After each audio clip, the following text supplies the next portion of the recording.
하나님 아버지, 하나님께서 사랑하시고 기뻐하신 존귀한 백성들을 오늘도 하나님의 영광의 면전으로 부르셔서 하나님의 크신 구원을 함께 기뻐하며 노래하며 찬양할 수 있도록 복주시고, 또 이처럼 이 시간에는 하나님께서 아들을 통해서 행하신 구원의 큰 일을 교회가 함께 배우고, 또 이 은혜의 말씀으로 우리의 믿음을 새롭게 해서 주님 오시도록까지 그 영광을 봉사할 수 있도록 하나님 은혜 베푸시니 감사를 드립니다. 오늘도 하나님의 진리의 말씀을 교회 안에 풍성히 허락하셔서 교회가 이 말씀으로 우리의 믿음을 더욱 새롭게 해서 주님 오시도록까지 주님의 마지막 권을 힘있게 봉사하는 복된 백성들이 다 될 수 있도록 주에게 은혜를 새롭게 주시옵소서. 감사하고 예수님의 이름으로 기도하옵나이다. 아멘. 자, 오늘은 교회란 무엇인가 이런 교환을 함께 보겠습니다.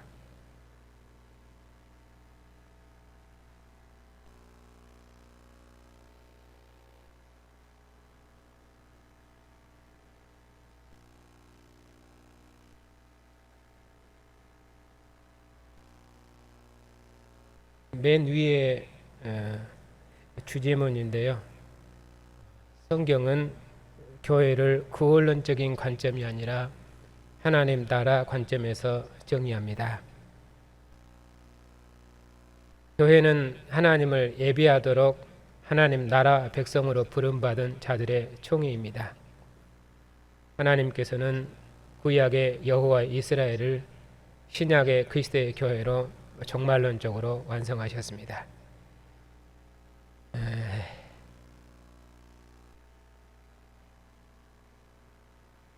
휴대폰에서 자꾸 내 말을 따라해서요. 이거 좀 신경 쓰여서 끄고 하겠습니다.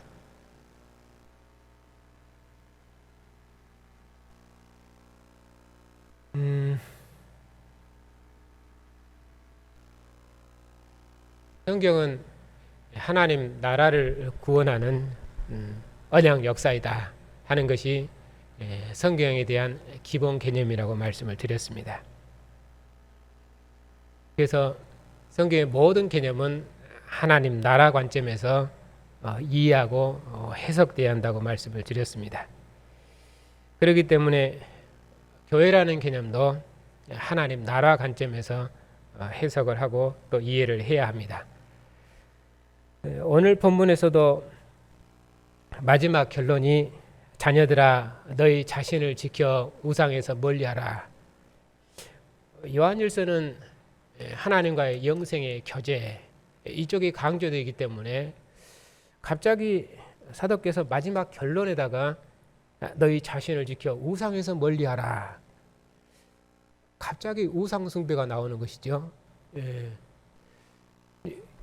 이것은 지금 하나님의 사랑을 입은 하나님의 존귀한 백성들, 하나님의 기뻐하신 백성들, 아버지께서 아들 안에, 아들이 아버지 안에 거하시는 것처럼 교회가 아들과 아버지 안에서 영원히 하나님과 함께하는 이 생명의 친교, 이런 교제 안에 있는 백성들에게 지금 사도께서 말씀하고 있는 것이거든요. 그러니 그런 백성들에게 갑자기 이 영원한 생명의 교제를 말하면서 우상을 멀리하라 이렇게 말하는 것이 잘 이해가 안 되죠. 그러니까 이 우상이라는 개념도 항상 문맥에서 봐야 됩니다. 일단은 이건 우상했기 때문에 구약 배경이죠. 이스라엘 하나님 나라로 부르시고 그 나라 백성으로 구원하셨을 때 하나님께서 이스라엘 백성들에게 절대로 가나안 땅에 죽은 우상을 섬기지 말아라. 그것들에게 절하지 말며 그것들을 기뻐하지 말아라. 왜냐하면 이스라엘을 애굽에서 구원하셔서 그들과 언약을 맺으시고 가나안 땅에 기업을 주신 하나님, 그들을 기뻐하셔서 그들을 사랑하신 하나님, 그들을 성소의 교제로 부르시고 그들을 복주신 하나님, 그분이 누구십니까? 가나안의 다른 신들이 아니라 너희를 애굽에서 업어서 여기까지 인도해낸 너희 하나님 여호와가 아니냐, 조상들의 하나님 여호와가 아니시냐. 그러니 다른 신을 섬기지 말고, 다른 신을 사랑하지 말고, 다른 신을 기뻐하지 말고 오직 나만 섬겨라, 나만 기뻐해라, 나만 사랑하자. 우리 함께 사랑하자. 이런 사랑의 언어예요. 그러니까 우상 숭배하지 말라 했을 때도 그 우상은 살아계신 하나님, 그들을 여기까지 인도하셔서 그들을 사랑하셔서 기뻐하신 그 하나님, 그분이 누구십니까? 그들의 하나님 여호와이십니다. 모세를 보내셔서 이스라엘 애굽에서 구원하신 여호와, 그분이 이스라엘을 사랑하시고 기뻐하신 그들의 하나님이요, 그분에는 다른 분이 없습니다. 오직 이스라엘 하나님 여호와만 이스라엘을 사랑하시고 이스라엘을 기뻐하신 하나님이십니다. 그분에는 그 어떤 것도 사랑해서 안 되고, 그 어떤 것도 섬겨서는 안 되고, 그 어떤 신도 그들의 마음에 두어서는 안 됩니다. 그런 의미로 우상을 섬기지 말아라, 그런 의미죠. 그처럼 여기서도 이제 너희는 하나님께로부터 난 자가 아니냐, 너희는 하나님께 속한 자이고 세상은 악한 자에게 속한 자들이 아니냐. 또 하나님께서 너희에게 참 지각을 주셨는데, 하나님을 아는 참된 지각을 주셨는데 어떻게 하나님을 압니까? 여기서 그들이 아는 하나님은 그리스도 안에 있다. 그리스도의 하나님, 그리스도를 우리의 화목제로 보내신 하나님, 말씀이 육신에 우리 가운데 거하셔서 아버지와 함께 계시다 우리 중에 오신 하나님, 그분이 아들을 보내셔서 우리 중에 영원토록 함께 하셨죠. 그러니 이전에 이스라엘의 하나님은 조상들의 하나님이셨고, 그들을 애굽에서 구원하셔 가나안 땅에 나라를 세우시고 성소의 교제로 이스라엘과 함께 하신 하나님, 그 하나님이 이스라엘의 하나님이셨죠. 그것이 이스라엘의 아는 하나님입니다. 그 하나님을 알므로 그들은 하나님과 함께하는 믿음의 삶을 살았지요. 그런데 우리가 하나님을 안다 했을 때 그것도 역사적으로 하나님을 아는 것입니다. 여기서 하나님은 어떤 하나님입니까? 아버지와 함께 계시다가 우리 중에 오신 하나님, 그분이 누구십니까? 그리스도의 하나님, 우리를 위해 자기 몸을 내어주시고 화목제로 자기 몸을 주신 하나님, 우리가 하나님을 찾은 것이 하나님 먼저 우리를 사랑하셔서 아들을 보내신 하나님, 아들이 죽기까지 순종하셔서 아버지 품 안에 오르셔서 우리를 아버지 품 안에 영생의 교제를 복주신 하나님. 그러니까 이 하나님도 그리스도 안에 있는 하나님을 여기서 말씀하고 있죠. 바로 그리스도 안에 있는 것이니 너희가 그의 아들 그리스도 안에 있는 것이니, 이것이 이분이 참 하나님이신 영생이자, 이렇게 하나님도 역사적으로 정의한다, 그런 말입니다. 그러니까 우상이라고 했을 때도 역사적으로 정의를 해야 돼요, 하나님 나라 관점에서. 그러면 여기서 이 우상은 어떤 우상이겠습니까?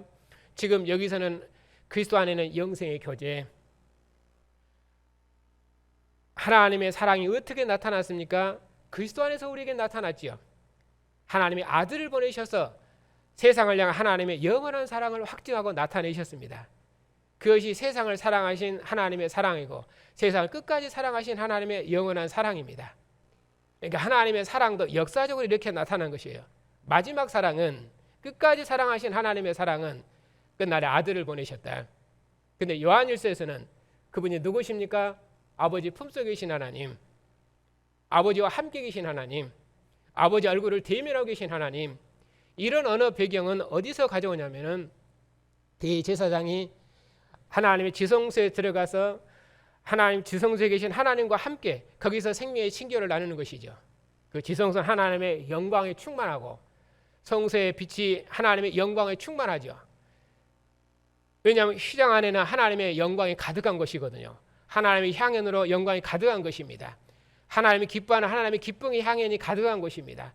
바로 그것으로 자기 백성의 대표자인 대제사장 부르셔서 거기서 하나님께 자기 백성과 얼굴을 대면하고 함께 생명의 친교를 나누는 것이죠.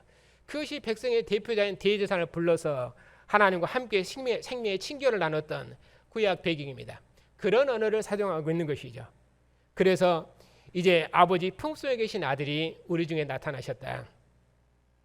그분이 세상에 나타나신 하나님의 영원한 사랑입니다. 그런 사랑의 관계로 우리를 하나님 품 안으로 인도하시려고, 그런 사랑의 교제로 우리를 구원하시려고 하나님께서 끝날에 아들을 보내셨다. 그분이 세상에 오신 참 하나님이시며 영원한 생명이다. 그러니 이보다 더 큰 사랑과 이보다 더 온전한 사랑과 이보다 더 완전한 사랑은 역사에 없죠. 그렇게 해서 이 영원한 사랑과 완전한 사랑의 교제를 나타내셨는데, 이런 사랑의 교제를 그 무엇에게도 빼앗기지 말아라. 그 누구에게도 빼앗기지 말아라. 그 어떤 권세에게도 빼앗기지 말아라. 그 어떤 우상에게도 빼앗기지 말아라. 그런 의미로 우상입니다. 그러니까 이 사랑의 관계를 대체하는 것, 이 사랑의 교제를 대체하는 것, 이 사랑의 교제를 빼앗기는 것, 그것을 본문은 우상으로 그렇게 설명하는 것이에요. 그렇게 해서 이 교제를 절대로 빼앗기지 말아라. 이것이 사도께서 마지막 요한일서를 끝내면서 교회를 권면하시는 말씀입니다. 그러니까 항상 이처럼 하나님께서 자기 백성을 향한 사랑도 역사적이고 그리고 하나님 나라 관점에서 설명한다 그런 말입니다. 그렇기 때문에 교회를 정의할 때도 이렇게 항상 하나님 나라 관점에서 정의해야 된다고 말씀을 드렸습니다. 자, 교회가 무엇입니까? 하나님을 예배하도록 하나님 나라 백성으로 부름받은 자들의 총회. 하나님 예배하도록 하나님 나라 백성으로 부름받은 자들의 총회. 그것이 교회이죠. 하나님이 이스라엘 백성을 구원하실 때도 이들은 내 백성이니 나를 예배하도록 보내라. 그것이 하나님께서 모세를 애굽의 바로에게 보내서 자기 백성을 구원하실 때 하신 말씀입니다. 이스라엘 하나님을 예배하도록 부름받은 자들입니다. 그런 자들이 함께 하나님의 나라를 이루어서 구약에서는 백성의 대표자인 백성의 대표자들을 하나님의 집 여호와의 거룩한 처소로 불러서 거기서 하나님을 섬기며 하나님을 봉사하도록 하셨죠. 그리고 그 나라를 통치하는 왕들을 세우셔서 그 나라를 다스리도록 하셨습니다. 그리고 하나님의 말씀을 백성들에게 하나님의 나라를 어떻게 통치하고 다스릴 것인지 하나님께서는 그의 선지자를 상설대사로 파송해서 언약의 말씀을 주셨지요. 그렇기 때문에 하나님 나라로 부름받은 백성들은 그 하나님 나라로 부름받은 총회 가운데 거하신 하나님께서는 자기 백성들의 경배와 찬양과 영광을 받으셨는데 어떻게 받으셨습니까? 그렇게 대제사장을 하나님의 성소로 불러서 거기서 하나님을 대면케 하심으로 그리고 하나님께 자기 백성에 주신 생명의 선물을 하나님의 상으로 가지고 와서 거기서 함께 하나님과 생명의 친교를 나누도록 하심으로 그리고 하나님께서는 그의 모든 권위와 그의 모든 영광을 그의 왕들에게 주셔서 왕들을 통해서 그 나라를 다스리고 통치하도록 하셨습니다. 그러니 그 어떤 권세도 하나님의 나라를 해하지 못하도록 하나님의 나라를 침범하지 못하도록 그 나라 백성을 빼앗지 못하도록 하나님께서 그의 왕들을 통해서 백성들을 지키고 통치하고 다스리도록 하셨던 것입니다. 그러면 이 왕들은 어떻게 그 나라를 통치하고 다스려야 됩니까? 모세 율법의 말씀으로 그 나라를 통치하고 다스려야 됩니다. 그래서 하나님께서는 그 율법의 말씀을 항상 선지자를 통해서 백성들에게 말씀하고 왕들에게 말씀하셨습니다. 그러니까 왕들은 이 나라를 그 율법의 말씀으로 다스리는데 선지자의 말씀, 하나님께 그 선지자를 통해서 말씀하시는 그 말씀을 통해서 그 나라를 통치하시고 다스리도록 하셨습니다. 그래서 여호와의 이스라엘은 이처럼 모세와 선지자와 구약 여호와의 이스라엘 여기 세 번째 문단입니다. 여호와의 이스라엘은 여호와의 거룩한 성회이며 열국의 장자 백성입니다. 여호와의 이스라엘은 모세와 여러 선지자와 왕들과 여러 중고의 직임의 터 위에 세움을 받았으며 그 터 위에서 자라가며 그들의 사명을 감당했습니다. 이스라엘은 여호와의 거룩한 성회라 하는 말은 그들이 거룩하다 그런 말은 도덕적으로 완전하다 그런 의미로 거룩하다 그런 말이 아니라 구별됐다는 의미로 누구와 구별됩니까? 가나안 백성과 구별됐다는 의미로 그런 의미로 그들은 거룩한 백성들입니다. 그들은 여호와께 속했다는 의미로 거룩한 백성들입니다. 그래서 그들은 절대로 가나안 백성처럼 살아서는 안 됩니다. 가나안 백성들은 이스라엘 애굽에서 구원하신 여호와가 천지 창조주이시며 그 하나님 모든 신들 중에 신이시며 모든 왕들 중에 왕이시다 하는 것을 그들은 거절한 백성들입니다. 그래서 이스라엘 백성들은 그 하나님을 섬기며 그 하나님을 따라 사는 백성들입니다. 그런 의미로 그들은 이방과 다른 여호와의 거룩한 성회입니다. 그런 의미로 그들은 열국의 또 장자 백성입니다. 그런 백성들에게 가나안 땅 백성들에게 이 땅을 우리에게 유업으로 주시고 그 땅을 하나님의 나라로 통치하고 다스리도록 하나님께서 우리에게 이 땅을 유업으로 주셨다. 조상들의 약속한 땅이다. 그래서 그 땅을 하나님의 나라로 다스리고 통치하고 정복해야 됩니다. 그렇게 해서 이스라엘 하나님이 열국의 하나님이시며 이스라엘 하나님의 천하 만민의 하나님이심을 세상에 증거하고 나타내도록 하나님께서 이스라엘을 열국의 장자 백성, 세상의 장자 백성으로 구원하신 것입니다. 그것이 이스라엘이 거룩한 백성이라는 뜻입니다. 그런 의미로 그들은 열국의 장자 백성입니다. 그렇기 때문에 모든 열국이 하나님을 아는 길은 오직 이스라엘을 통해서만 하나님을 아는 것입니다. 하나님이 이스라엘에게 그 역사의 경륜을 밝히시고 이스라엘을 통해서만 하나님 그 역사의 뜻을 알리셨기 때문에 이스라엘 열국은 이스라엘을 통해서 하나님을 보고 하나님을 알도록 되어 있습니다. 그런 의미로 이스라엘은 열국의 장자입니다. 그런데 여호와께서는 어떻게 그 나라를 통치하고 다스리셨는가? 모세와 여러 선지자와 왕들과 여러 중보의 지금의 터 위에 세움을 받았으며 그 터 위에서 자라가며 그들의 사명을 감당했습니다. 하나님께서 시내산에서 처음 언약을 맺으실 때도 모세를 중보자를 세우셔서 하나님과 이스라엘 백성이 언약을 맺으셨습니다. 나는 너희 하나님이 되고 너희는 백성이 되리라. 너희가 이 말씀을 잘 지키려냐? 백성들이 잘 지키겠다고 말했습니다. 그래서 언약이 체결된 것입니다. 모세가 하나님과 이스라엘 백성 사이의 중보자로서 왔다 갔다 하면서 그 언약을 체결했습니다.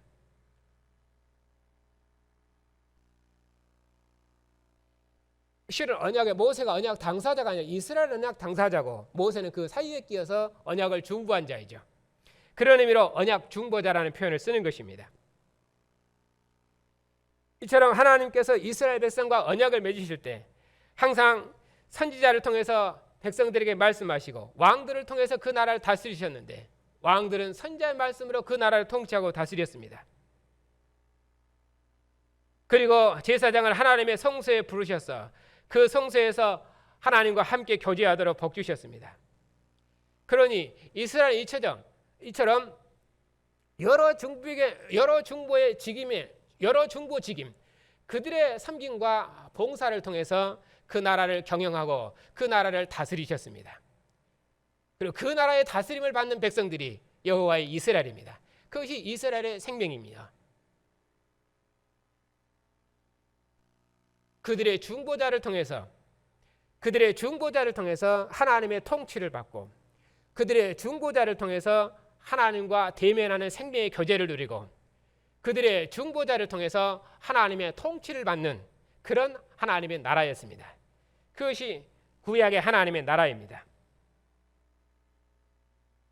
그처럼 이제 하나님께서 그리스도의 교회를 세우셨는데 그리스도의 교회는 신약의 사도들과 선지자들의 터 위에 세움을 받았습니다.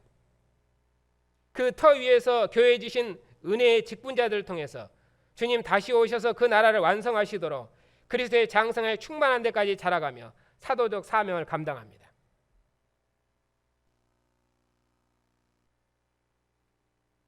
구약의 이스라엘이 여러 중보의 직임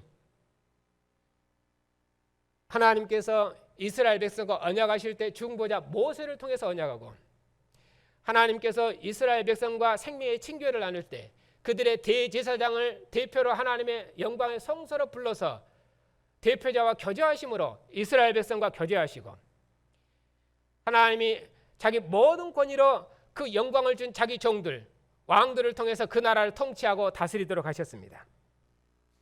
그러니 이스라엘 백성들은 그 왕의 통치를 받음으로 일단 구약에서는 다윗의 나라죠.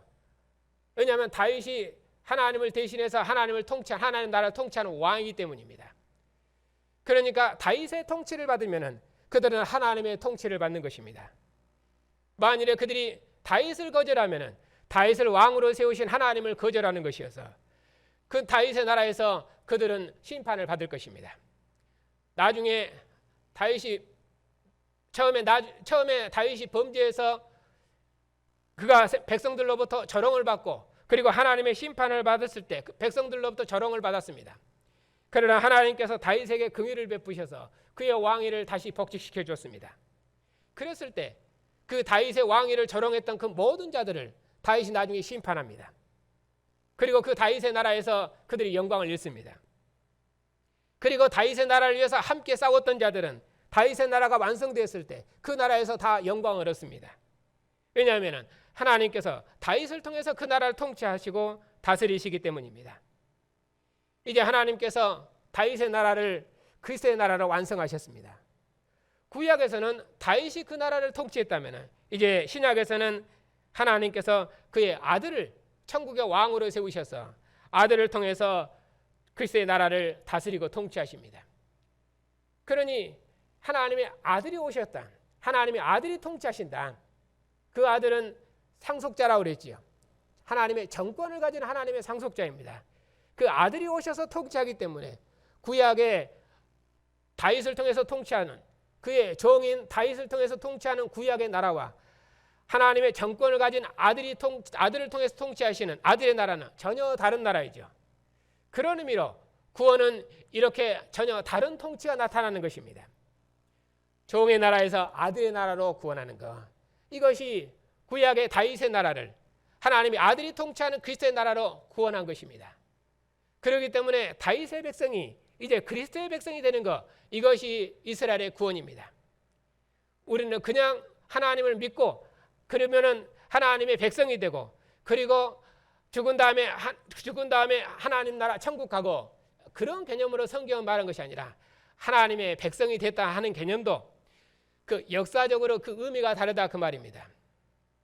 그리스도의 백성이 되었다는 것이 구원인 것은 그 나라 백성의 질이 전혀 다르기 때문입니다.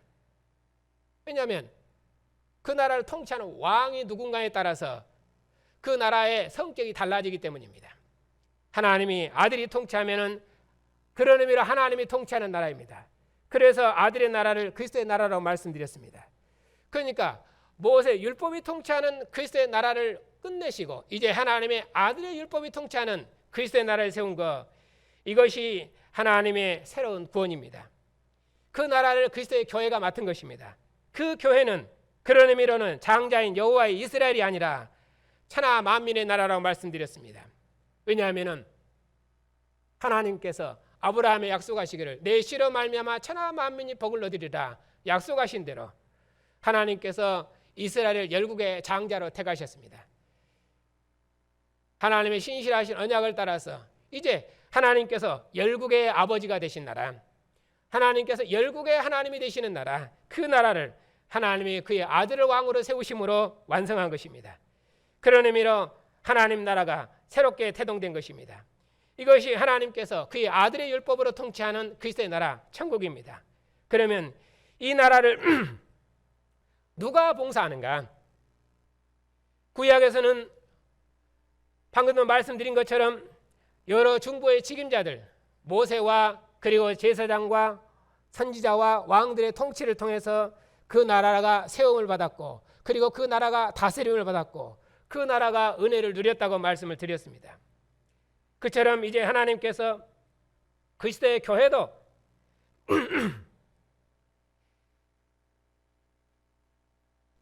여러 직분자들을 통해서 그리스도의 교회를 다스리시는데, 신약의 사도들과 선지자들의 터 위에 세움을 받았으며 그 터 위에서 교회에 주신 은혜의 직분자를 통하여 주님 다시 오셔서 그 나라를 완성하시도록 그리스도의 장성에 충만한 데까지 자라가며 사도적 사명을 감당하십니다. 그 사명은 만민을 주의 몸과 교회에 연합시켜 한 몸으로 자라게 하시는 하나님의 사역에 동행하는 것입니다.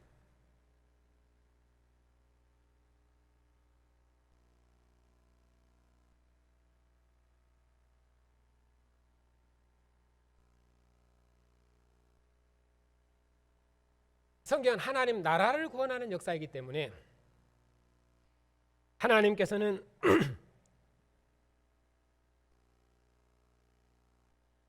그 나라의 왕으로서 그리스도를 세우시고 그리스도의 통치를 받는 주님의 교회를 세우셨는데, 이제 이 주님의 교회를 누가 다스리고 통치하는가? 이제 주님께서 그의 은혜의 직분자들을 통해서 교회를 다스리고 통치하신다. 그것이 사도 바울께서 디모데에게 말씀하신 내용입니다. 이제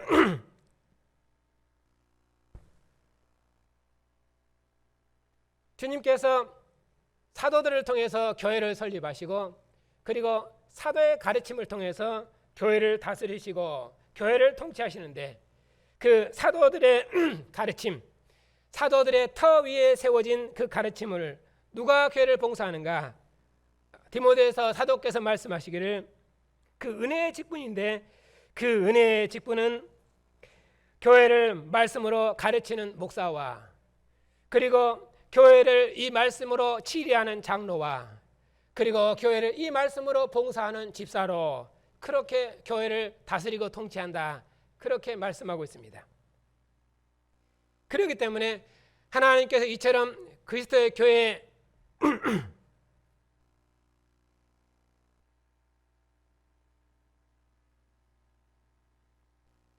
그 은혜의 직분자들을 세우셔서 그 은혜의 직분자들을 통해서 주님의 교회가 그리스도의 장성한 분량이 충만한 데까지 자라가도록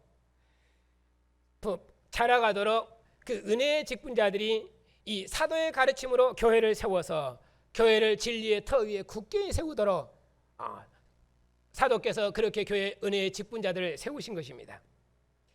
그렇기 때문에 이 교회에 세우신 은혜의 직분자들은 바로 이처럼 주님께서 이 사도적 사명을 감당하도록 세우신 그 은혜의 직무이기 때문에 이 은혜의 직무를 감당하는 사도적 직무를 감당하는 직분자들은 주님의 몸과 주님의 교회를 주님의 몸과 주님의 교회를 주님께로 연합시키고 또 한 몸으로 한 영 한 몸으로 자라게 하고 그렇게 해서 그리스도의 장성한 분량이 충만한 데까지 자라게 하는 것입니다. 이것이 하나님께서 교회에 주신 은사자들이고 그 직분자들을 통해서 교회를 섬기고 봉사하도록 그렇게 하신 것입니다.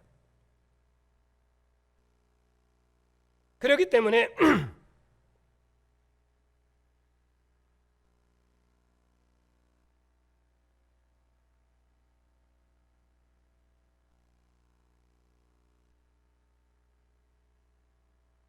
하나님께서 교회에 주신 이 은사자들과 사역자들은 그리스도의 교회를 섬기는 직분이기 때문에 그 직분에 합당한 권위를 함께 가진다고 말씀을 드렸습니다. 이스라엘 같은 경우는 그 중보의 직분이라고 그랬습니다. 그러나 그리스도의 교회는 은사적이고 그리고 더구나 교회를 대표하는 대표자로서 그 교회를 다스리고 통치하기 때문에 그런 의미는 대표자의 정치라고 말씀을 드렸습니다. 하나님께서는 어느 시대나 자기 모든 백성을 다 불러서 하나님의 영광에 참여시킨 것이 아니라 항상 대표자를 통해서 자기 백성들에게 은혜를 나타내셨습니다.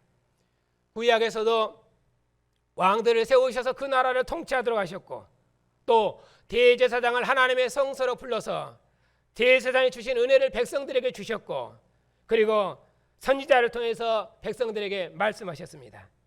그처럼 하나님께서 이제 그리스도의 교회를 그리스도의 장상 분량이 충만한 데까지 자라가도록 하나님의 말씀으로 사도의 말씀으로 교회를 가르치고 교회를 진리의 말씀으로 가르치고 그리고 그리스도의 장성한 분량이 충만한 데까지 성장해낼 수 있도록 하나님께서 그 은혜의 직분자들을 세우신 것입니다.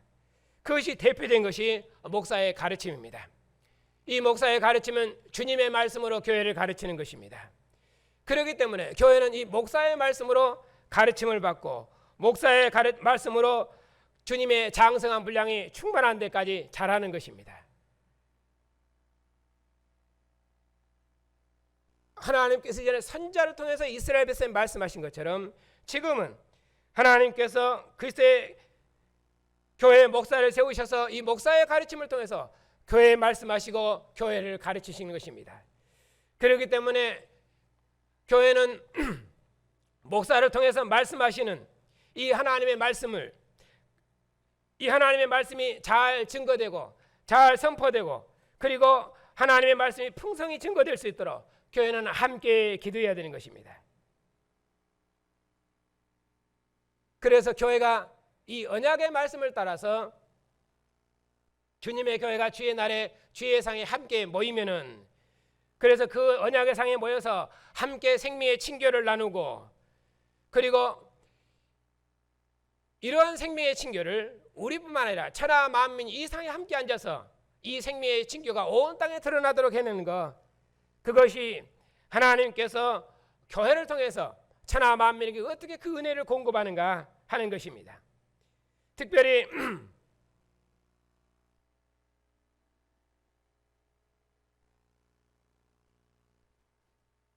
하나님께서 이처럼 직분자를 통해서 하나님의 은사를 공급하고 또 교회를 다스리기 때문에, 그런 의미로는 직분자가 하나님 앞에 바르게 서는가, 또 만일에 직분자가 하나님 앞에 바르게 서지 못하는가, 그러면은 만일에 직분자가 하나님 앞에 바르게 서면은, 그러면은 그 직분자가 그 직분을 따라서 교회를 바르게 통치하고, 그리고 교회를 바르게 봉사하면은 교회는 그 직분자를 통해서 교회가 하나님 앞에 바르게 서는 것이고, 만일에 그 직분자가 그 은혜의 직분을 바르게 봉사하지 못하면은, 그러면은 교회는 하나님 앞에 바르게 서지 못하는 것입니다.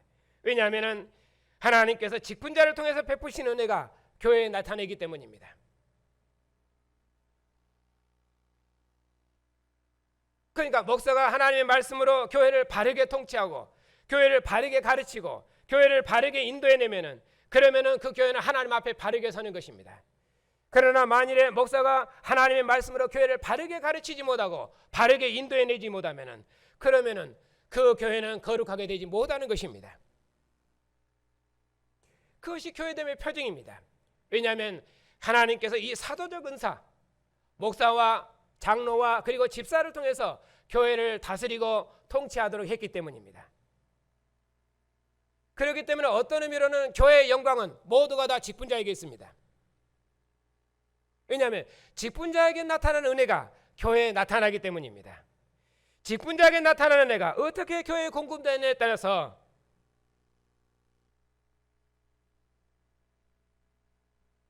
교회가 하나님의 은혜를 받기도 하고 교회가 하나님의 은혜를 받지 못하기도 하는 것입니다.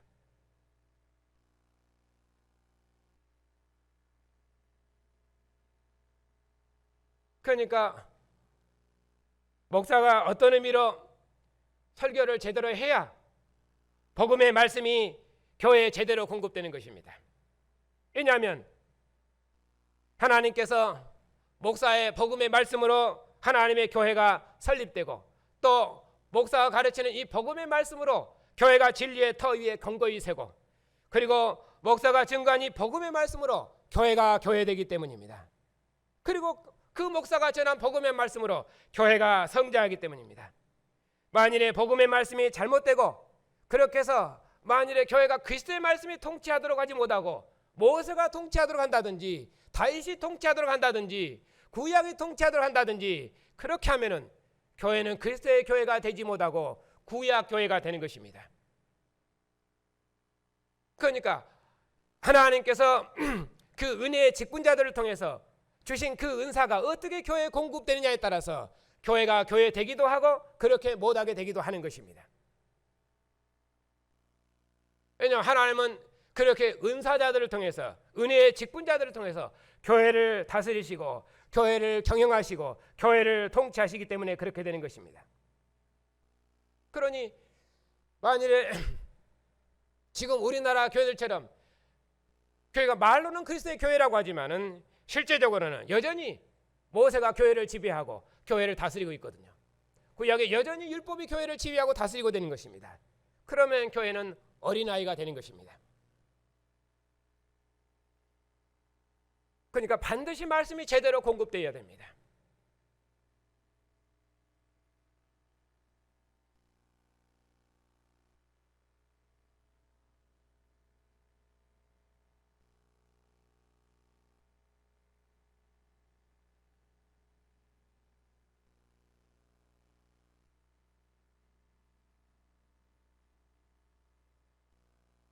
밑에서 두 번째 문단입니다. 이렇게 하나님께서 교회에 주신 은사자들과 사역자들은 그리스도의 교회를 섬기는 직분이며 그 직분에 맞는 합당한 권위를 가집니다.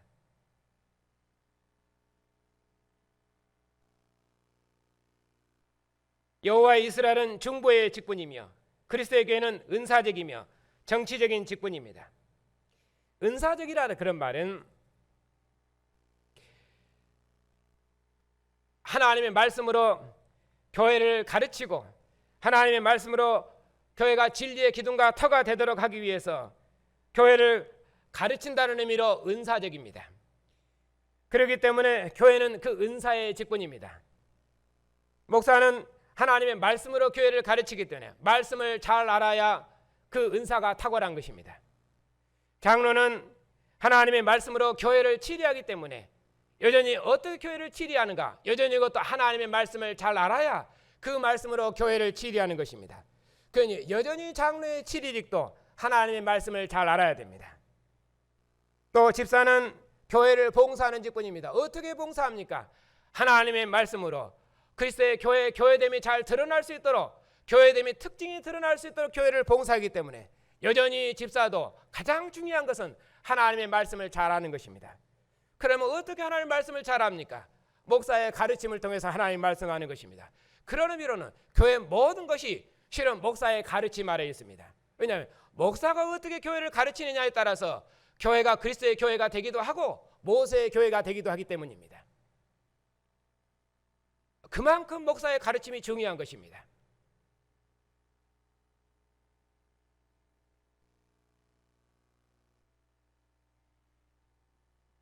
마지막 문단입니다. 이처럼 교회의 터와 사명이 이러하므로 그리스도의 교회됨은 그리스도 강림하실 때까지 말씀의 바른 해석과 선포, 그리스도의 몸된 생명의 교제인 성령의 정당한 집행, 머리 대신 그리스도의 바른 통치가 몸된 교회에 나타나도록 하는 권징, 이것의 정당한 시행이 있습니다. 이것이 종말의 전투, 즉 십자가의 전투, 이 전투를 감당하는 땅에 있는 교회가 그리스도의 영광을 드러내는 하늘에 속한 주님의 교회이기 때문입니다. 오늘 말씀에 있는 것처럼 분명히 하나님께로부터 난 자는 범죄하지 않습니다. 왜냐하면 나신 자가 우리를 지키심에 악한 자가 우리를 만질 수도 없습니다. 우리는 하나님께로 난 자이기 때문에 절대로 범죄하지 않는다. 그런 말은 우리는 절대로 죄를 지을 수 없다. 그 죄라는 개념도 우리들은 문맥에 봐야 됩니다. 이 죄란 여기서 말하는 것은 우리가 하나님께로 낳기 때문에 다시는 범죄하지 않는다 하는 말은 하나님과의 언약적 관계에서 설명하는 것입니다. 우리의 정체성을 설명한 것이죠. 왜냐하면 우리는 하나님께로부터 난 자입니다. 하나님이 우리를 낳으셨습니다. 하나님의 사랑이 우리를 낳았습니다. 하나님의 사랑이 우리를 하나님의 백성으로 낳았습니다. 그러니 결단코 악한 자가 우리를 지배할 수도 없고 악한 자가 우리를 만질 수도 없고 우리는 다시는 범죄하지 않습니다. 이스라엘 백성들이 모세에게 속해서 여호와를 섬기는 여호와의 나라 백성으로 출생되면은 그들은 다시는 바로의 종으로 살지 않습니다. 다시는 애굽으로 돌아가지 않습니다. 그들은 모세에게 속해서 여호와를 섬기는 여호와의 나라 백성으로 살 것입니다.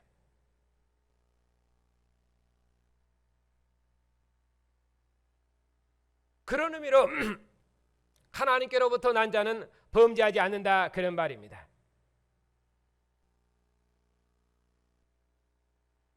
그래서 이처럼 우리가 하나님께로부터 난 하나님의 거룩한 백성이 되었기 때문에 하나님의 모든 뜻이 우리를 통해서 세상에 증거되고 나타날 것입니다.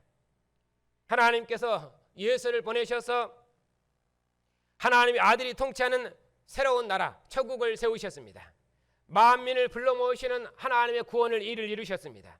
이제는 유대인 이방인 학교 천하 만민을 불러 모으시는 하나님의 은혜의 경륜을 지금 이루어가고 계십니다. 그 은혜의 일을 우리가 맡았다는 것입니다. 그것이 교회가 가진 권세입니다. 그러니 주님 오시도록까지 그리고 주님의 나라가 만국 중에 세워지도록까지 교회는 어떻게 교회 되겠습니까? 바로 이 그리스도의 통치, 하나님의 말씀의 바른 해석, 결국 그건 무엇입니까? 주님의 통치가 이루어지는 것입니다. 하나님 나라는 모세를 통해 통치하는 하나님 나라가 아니라 다윗을 통해서 통치하는 하나님의 나라가 아니라 하나님의 아들이신 그리스도께서 통치하는 나라, 그 나라가 하나님의 나라입니다. 이 나라를 만국 중에 세우는 것이 교회가 하나님의 말씀의 바른 해석과 선포로 이 땅에 하나님의 나라를 세우는 것입니다. 그리고 이런 그리스도를 하나님을 아버지로 섬기는 교회 공동체가 함께 모여서 생명의 친교를 나누는 것, 그것이 교회 공동체의 정체성입니다. 그리스도의 하나님을 아버지로 모시고 그리스도의 하나님을 아버지로 경배하는 그리스도의 교회가 주님의 상에 함께 모여서 생명의 친교를 나누고 함께 생명의 친교를 나누고 함께 사랑의 공동체를 이루어내는 것, 그것이 그리스도의 교회됨의 본질입니다. 머리 대신 그리스도의 바른 통치가 어떻게 이루어집니까? 오직 그리스도만 우리의 왕이시고 그 어떤 것도, 오늘 요한복음 요한 1세에 말씀드리면 그 어떤 사랑의 교제도 용납될 수가 없습니다. 그 누구도 그리스도 안에 있는 하나님의 사랑의 관계에 끼어들 수가 없는 것입니다. 왜냐하면 하나님께서 아들을 내주셔서 우리를 영원히 사랑하시고 우리를 품 안에 두셔서 영원히 기뻐하시고 영원히 즐거워하십니다. 구약처럼 성소의 교제로 휘장으로 가려운 가운데 자기 백성을 대면한 것이 아니라 아버지와 아들이 얼굴을 대면하여 함께 유지하는 것처럼, 아버지께서 아들 안에, 아들이 아버지 안에 거하는 것처럼 하나님께서 그리스도 안에서 우리 안에서 영원토록 한 영 한 몸으로 함께 사시기 때문에 그보다도 완전한 사랑의 교제는 없습니다. 이 모든 완전한 사랑의 교제는 무엇 때문에 이루어진 것입니까? 하나님께서 그리스도를 우리 죄를 위하여 화목제물로 내어주셨기 때문에 그런 완전한 사랑의 교제가 가능했던 것입니다. 구약처럼 짐승의 핏부림을 통해서 하나님의 성소에 나가는 그런 교제가 아니라 하나님이 아들을 내어주셨습니다. 품에 계신 아들을 내어주셨습니다. 얼굴을 대면하고 계신 하나님의 아들을 내어주셨습니다. 그런 의미로 하나님의 완전한 사랑이 나타나는 것입니다. 왜냐하면 아들을 내어주셨거든요. 하나님의 전부를 내어주신 것입니다. 그런 의미로 완전한 사랑입니다. 그런 사랑이 우리 안에 있기 때문에, 그런 사랑이 우리 안에 있기 때문에 그리스도 안에 있는 이 완전한 사랑, 하나님의 아들을 내어주신 완전한 사랑, 그리스도께서 자기 몸을 내어주신 이 완전한 사랑, 그 사랑이 우리 안에 있기 때문에 우리도 이 사랑으로 하나님을 사랑하고 우리도 이 사랑으로 형제를 몸으로 사랑해서 사랑의 공동체를 이루어내는 것입니다. 그것이 그리스도의 교회됨의 특징입니다. 그러니까 그리스도의 교회됨의 특징은, 가장 중요한 것은 몸을 내어주신 사랑입니다. 완전한 사랑이죠. 우리가 하나님 앞에 원수되고 죄인 됐을 때 하나님이 아들을 내어주셨습니다.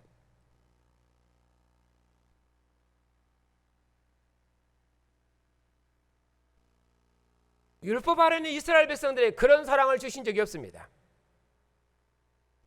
하나님 얼굴을 대면하고 영원히 하나님 품에 계신 아들을 내어주셔서 우리를 하나님을 아버지라 섬기며 하나님과 영원히 함께하는 생명의 징계를 주셨습니다. 그니 아들의 사랑만 하나님의 완전한 사랑입니다. 아들의 사랑이 시행되는 공동체만 하나님의 완전한 사랑이 시행되는 공동체입니다. 그렇기 때문에 그리스도의 교회됨의 특징은 몸을 내어주신 주님의 사랑입니다. 이 사랑으로 교회가 서로를 사랑하고, 이 사랑으로 우리가 하나님을 사랑하고, 이 사랑으로 사랑의 공동체를 이루어내는 것,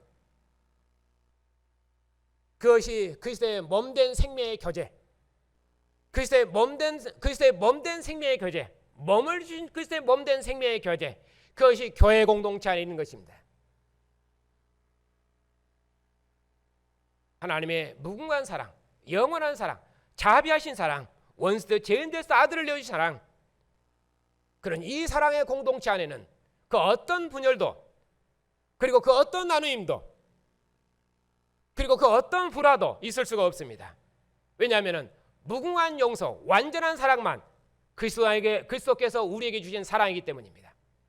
그것이 그리스도의 교회됨의 특징입니다.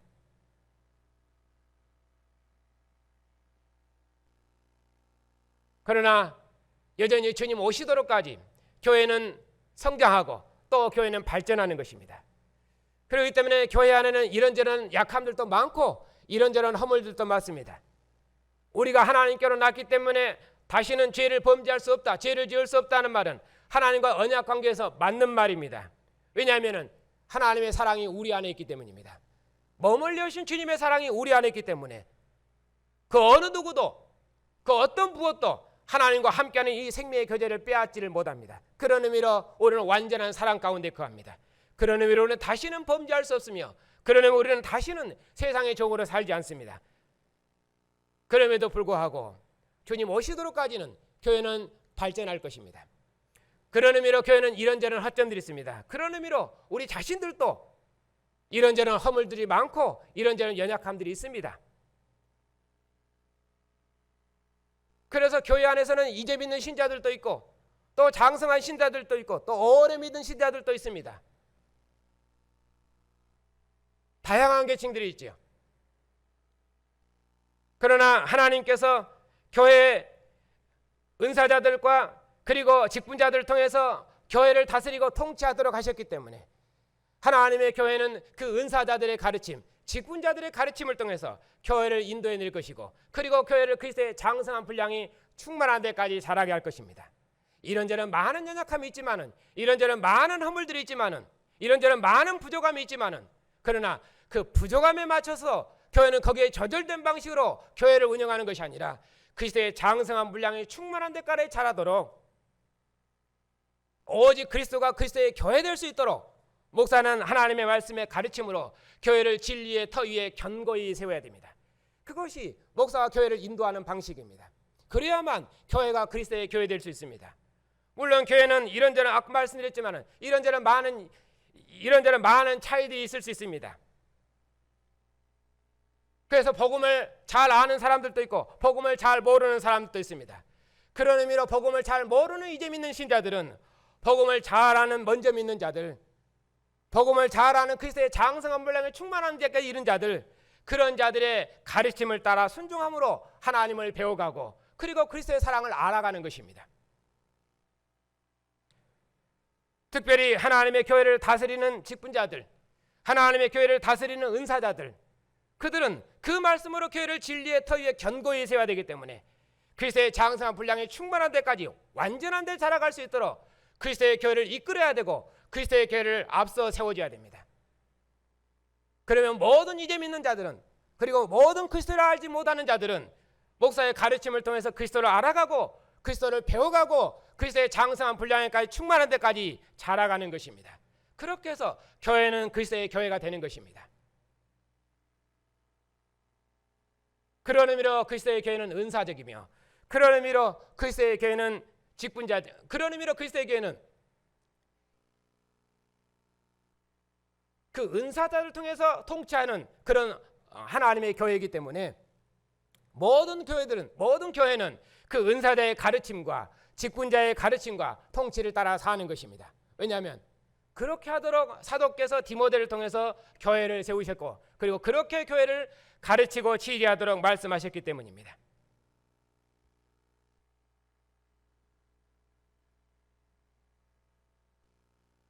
그러니까 교회 되면, 그리고 교회의 영광은 오직 직분자에게 있습니다.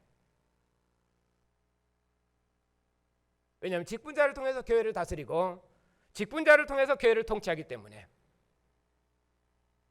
그런 의미로 특별히 하나님의 말씀으로 교회를 진리의 기둥과 터로 견고히 세우고 교회를 그리스도의 모습으로 이끌어가는 목사의 직분은 그런 의미로 참으로 두려운 직분입니다. 왜냐하면 목사의 가르침이 곧 교회를 인도하기 때문입니다.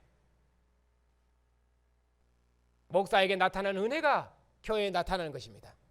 제가 만일에 오늘 설교를 잘못하면은, 그러면은 교회는 제 설교를 통해 하나님의 은혜를 듣는 것이고 교회는 이 예배에서 하나님의 은혜를 맛보기 때문에, 그렇기 때문에 그만큼 목사의 설교와 가르침은 중요한 것입니다. 그것이 예배에서 하나님께서 교회에 주신 은혜예요. 하나님이 선지자를 보내서 말씀한 것도 아니고 하나님이 천사를 보내서 말씀한 것이 아니라 하나님이 이 예배에서 목사의 음성을 통해서 말씀하시고 하나님의 목사의 가르침과 목사의 통치를, 목사의 다스림을 통해서 교회를 인도하기 때문에, 그런 의미로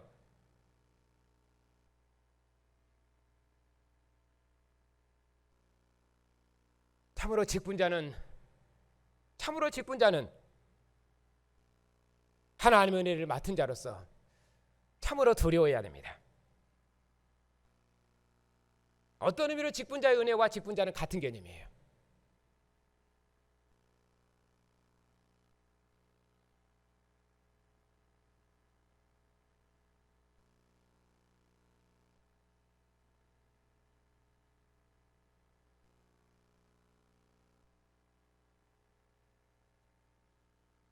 다음 시간에는 맨 마지막 문단에 있는 이 부분을 조금 더 설명을 하겠습니다.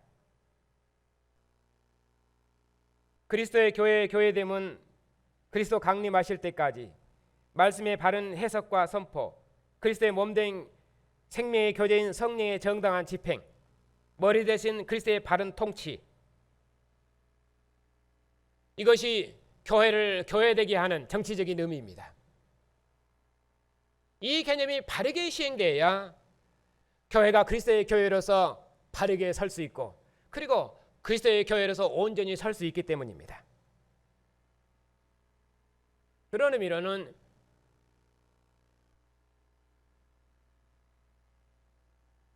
주님 다시 오시도록까지 교회가 주님 앞에서 그의 얼굴을 대면하고 서도록까지 땅에 있는 교회가 어떻게 하나님의 통치를 이루는 하나님의 교회를 이 땅에 이뤄낼 것인가, 어떠한 방식으로 교회를 세워낼 것인가 하는 부분은 참으로 중요한 개념입니다. 그래서 그 부분에 대해서 다음 시간에 좀 더 설명을 하도록 하겠습니다.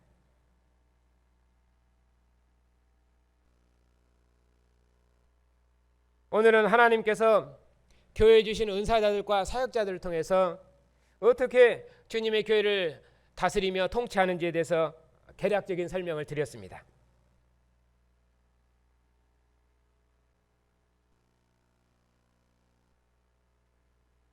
그러면 주님께서 가르친 기도로 기도하고 마치겠습니다.